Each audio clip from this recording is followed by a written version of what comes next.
नमस्कार मित्रांनो, अभ्यासवाणी या चॅनलवर तुमचं स्वागत आहे. अभ्यासवाणी रोज अभ्यास रोज प्रगती. आजच्या लेक्चरमध्ये आपण एका महत्त्वाच्या विषयावर बोलणार आहोत.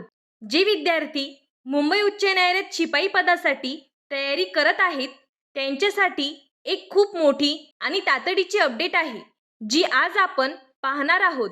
लेखी परीक्षेत तर चांगले मार्क्स येत आहे, पण कागदपत्र पडताळणीच्या टप्प्यावर एक मोठी अडचण समोर आहे. ती म्हणजे 7वीच्या गुणपत्रकाची समस्या.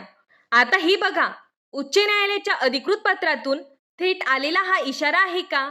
अन्यथा उमेदवारांच्या अर्जाचा विचार केला जाणार नाही. यावरून तुम्हाला या समस्येचं गांभीर्य लक्षात आलं असेलच. या एका छोट्याशा चुकीमुळे तुमची आतापर्यंतची सगळी मेहनत अक्षरशः पाण्यात जाऊ शकते आणि उमेदवारी थेट रद्द होऊ शकते. त्यामुळे याकडे अजिबात दुर्लक्ष करून चालणार नाही. पण घाबरून जाऊ नका, कारण आज आपण हे सगळे पॉइंट्स कव्हर करणार आहोत. पहिले आपण पाहूया कोर्टाचं तातडीचं नोटिफिकेशन काय आहे. या श्रेणी किंवा ग्रेडच्या समस्येवर उपाय काय, मुलाखतीसाठी कोणती कागदपत्रे सोबत असायला हवी, आणि शेवटी बनावट कागदपत्रांबाबतचा तो कडक इशारा. या सगळ्या गोष्टी आज आपण पाहणार आहोत. तर चला, पहिला मुद्दा आहे कोर्टाची तातडीची नोटिफिकेशन. सध्या कोर्टाकडून अर्जंट नोटिफिकेशन कधीही येऊ शकते. तर बघा, आता आपण पाहूया हायकोर्टाचे तातडीचे नोटिफिकेशन म्हणजे काय.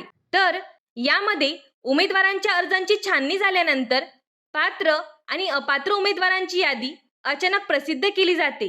यामध्ये अनेकदा उमेदवारांना कागदपत्रे सुधारण्यासाठी किंवा आक्षेप नोंदवण्यासाठी अवघे 3 ते 7 दिवसांचाच वेळ मिळतो. ऐनवेळी धावपळ होऊ नये म्हणून आपल्याला आधीच तयार राहावे लागेल. आणि आज आपण अशाच काही गंभीर समस्यांवर आणि उपायांवर बोलणार आहोत. तर चला मित्रांनो, आता वळूयात आपल्या पहिल्या मोठ्या समस्येकडे. अनेक विद्यार्थ्यांचे मेसेज आलेले आहेत की आमच्या 7वीच्या गुणपत्रकावर मार्क्स ऐवजी ग्रेड किंवा श्रेणी आहे, तर काय करायचे?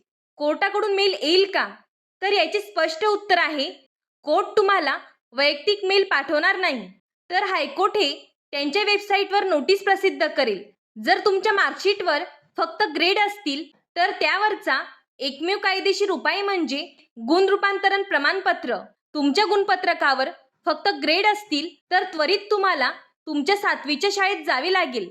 तिथल्या मुख्याध्यापकांकडून तुमच्या ग्रेडचे एकूण गुणांमध्ये रूपांतर करून देणारे पत्र त्यांच्या अधिकृत लेटर हेडवर सही आणि शिक्क्यानिशी लिहून घ्यावे लागेल. हे प्रमाणपत्र तुमच्याकडे आत्ताच तयार ठेवा, कारण अर्जंट नोटिफिकेशन आल्यावर तुम्हाला शाळेत जाऊन ही सगळी प्रोसेस करायला वेळ मिळणार नाही.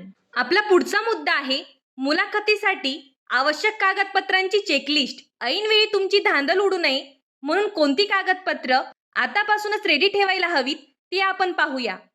तर बघा मित्रांनो, ही आहे तुमची कागदपत्रांची चेकलिस्ट.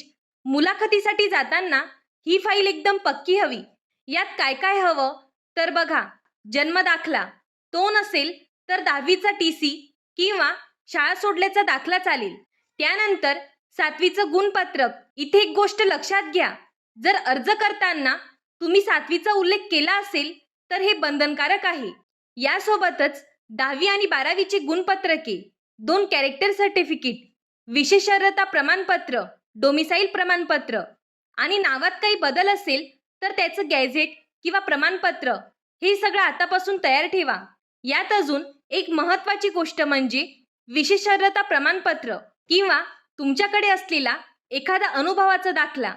हा खरा गेम चेंजर ठरू शकतो. ते कसं तर बघा, समजा तुम्हाला लेखी परीक्षेत थोडे कमी गुण आहे, तुम्ही अगदी कट ऑफच्या सीमेवर आहात, पण जर तुमच्याकडे हे विशेष अर्हता प्रमाणपत्र असेल तर तुमची निवड जवळजवळ निश्चित होऊ शकते. त्यामुळे तुमच्याकडे असा कोणताही दाखला असेल तो फाईलमध्ये नक्की असायला हवा. आता आपण शेवटचा आणि महत्त्वाचा पॉइंट पाहूया, तो म्हणजे बनावट कागदपत्रांबाबत कोर्टाचा कडक इशारा.